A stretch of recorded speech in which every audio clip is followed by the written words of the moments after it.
Hello fellow detectorists. Yes, I am back again, and today I've got something a bit different for you.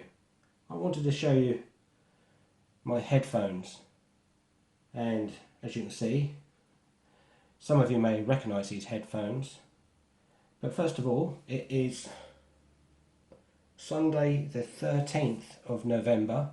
I was going to go detecting yesterday, but it was raining all day, so I didn't even waste my time by even going out in the rain. Had I been up there and it started raining, I would have probably stuck it out, but I didn't bother going in the end, so I thought I would still do a video and just show you a couple of things which I've discovered with my headphones that I bought. But I must stress, some of you will recognise these headphones. They are, or when I got them, which is almost 2 years ago now, I got them and they were very cheap. I bought them off of eBay. They were about £20, I think, about £25 with postage. And when I first got them, I first started using them. They were great, perfect. Once I charged the transmitter and the headphones up, they would last for about 3 or 4 hours, something like that, before the transmitter normally would go flat, lose its charge. And then of course they came with a wire, so you could wire them directly to the detector and you could still carry on using them. But I wanted to try and get around that eventually, try and sort something out. But the first, like I say, I must stress that these are unbranded headphones. I bought them from an independent chap off of eBay who was selling them out quite cheap. I know there are some companies now which sell these headphones, and I think they have been updated, given better technology, definitely better batteries than what I had in mine. But like I said, the first thing I noticed with these was that the transmitter battery would die after about 3 or 4 hours. But really, I prefer not to use headphones. I know some people do, they wouldn't dream of detecting without using their headphones, but I personally prefer not to use them.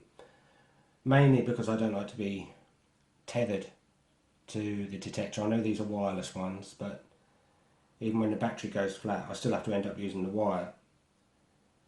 And also, I don't really notice any difference, to be perfectly honest, with the very small targets. This C-scope CS4MXI, if you pass it over a target, it will tell you. There's no finicky little targets or anything like that, which the headphones are going to tell me any more than if I was using it without headphones. So I never really see the need. I know some people do, but I don't. But anyway, as I first started using these, I was using these headphones for the first few months, and the first thing I noticed was the battery dying. The second thing I noticed was the volume control broke in the actual headphones. And I was actually out on a charity dig, because I know sometimes I like to do these charity digs and you have to use headphones. So that's another reason why I do use them occasionally. But on this particular charity dig, it was a week before last Christmas.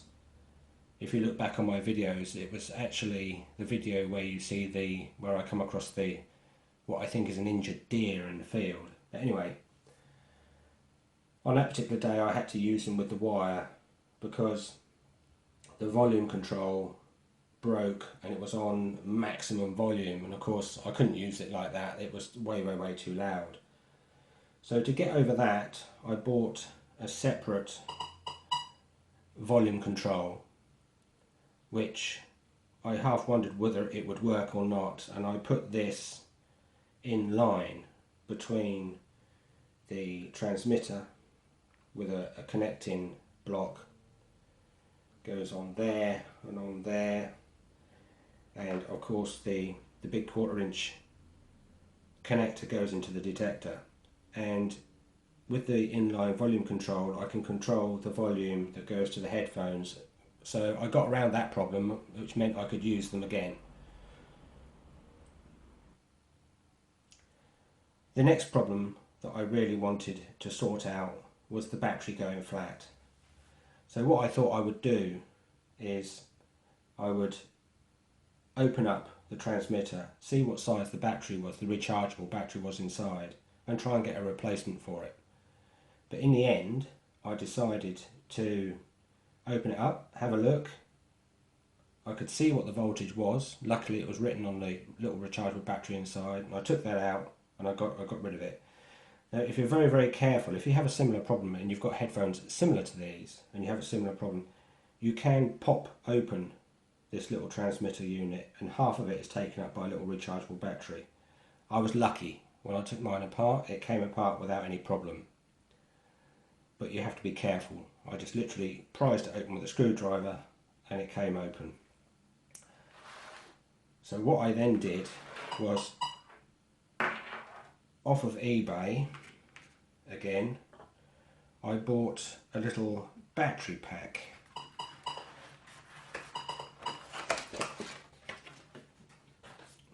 As you can see, it's a 3-cell battery pack, and if I can get it open,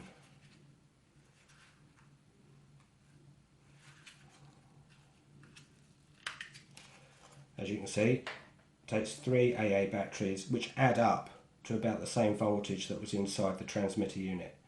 These wires that come out the side here are the original wires from, or what was connected to the small rechargeable battery inside. And I just connected them to the battery pack, soldered them together, put a couple of bits of heat shrink tubing on, and now I have a changeable battery system for the transmitter. And as you can see, when I turn it on, it powers up. Like I said before, I connect this with the block and then to the volume control, like so. That velcros onto underneath the control box on the detector, and that plugs into the detector as normal. And of course with the inline volume control, I can control the volume instead of controlling it originally through the headphones, which this no longer works. The rechargeable batteries in the actual headphones are still fine, they still work okay.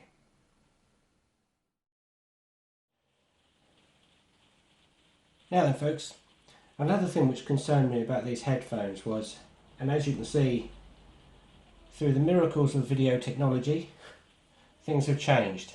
I've dismantled the headphones, and I'll explain to you in a moment why I've done that. I've taken the headband off basically, because one of the things, as I started to say, one of the things that concerned me with these headphones was, if I'm actually out detecting on a charity day, charity dig, whatever, they're not really the best of headphones to be using when it's raining. And that's, I mean, it wouldn't take much dampness or wet really to affect these and mess them up.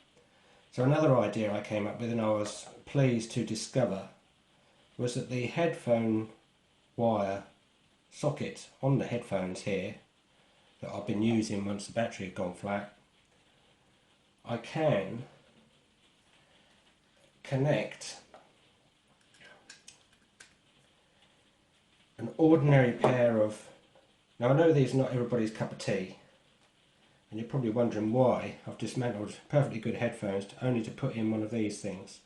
Well, there's a good reason for that.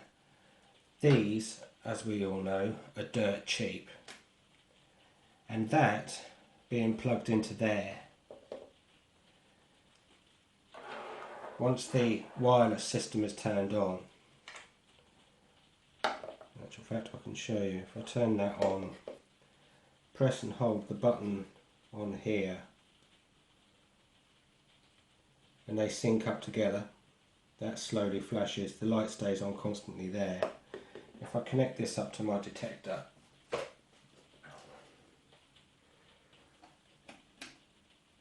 like so, I'll turn it on,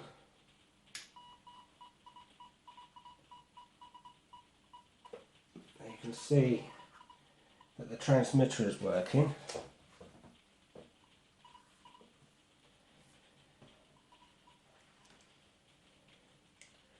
And we should get a beep from the actual headphones. Don't know if you can hear that, but we should as well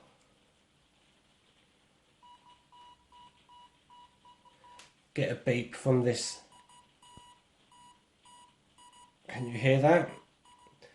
Now, why have I done that? Well, basically what I can do now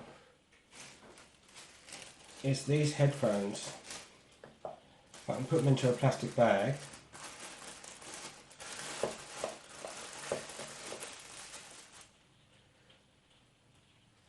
put a clip around them like so.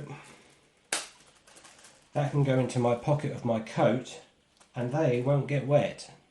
They should stay waterproof. Now I know this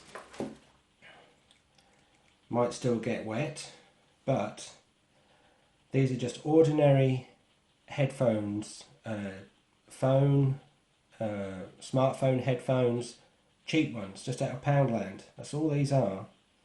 And what I've done is I've cut off one of the wires because I only want to put one into my, because that was another thing which I wasn't over keen with headphones, is the fact that I do like to hear what's going on around me.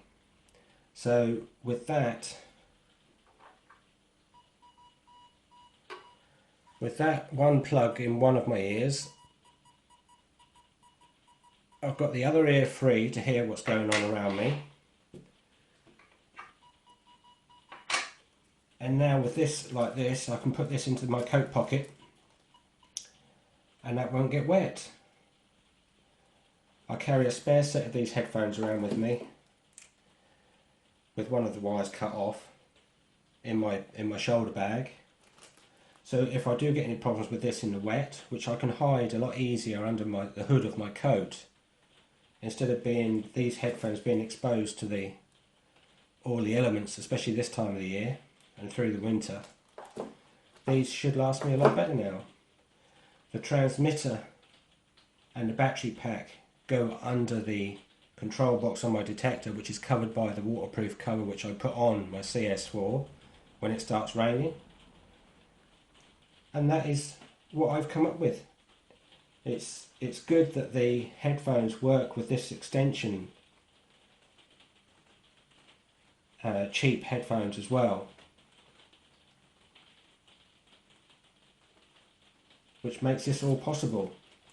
And I can turn this on and off, turn the transmitter on and off. I've got my 3 AA batteries installed on the transmitter, and I have used them since I've put that on there, and they've lasted me all day when I've been out detecting all day. They're still the same batteries in actual fact. They are slightly run down batteries, spare ones which I had in my shoulder bag that came out of my detector. And 2 or 3 times I've used them all day on the transmitter and they've been fine. These headphones, they still charge up on the charge lead which came with them. I just plug them into the charger in the mains, and hopefully I'll get the best of both worlds with only having this in one ear. I've got my other ears free to hear what's going on, like I said before, what's going on around me. But I just wanted to point it out. If anybody else is, I mean, you don't have to go to these extremes, but you can replace the battery in the transmitter unit if anybody else has a similar problem. And it does work, plugging in an extra set of headphones if you want to tuck these away somewhere where this might be a bit more waterproof. I mean, you should be able to hear that beeping. That's just coming straight from the headphones, the original ones. Now if I plug that in,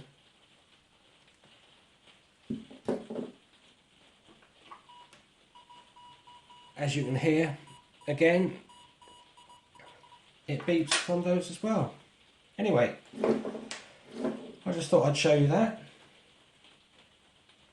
I hope you enjoyed it. I hope that might have helped out somebody that might be in a similar position.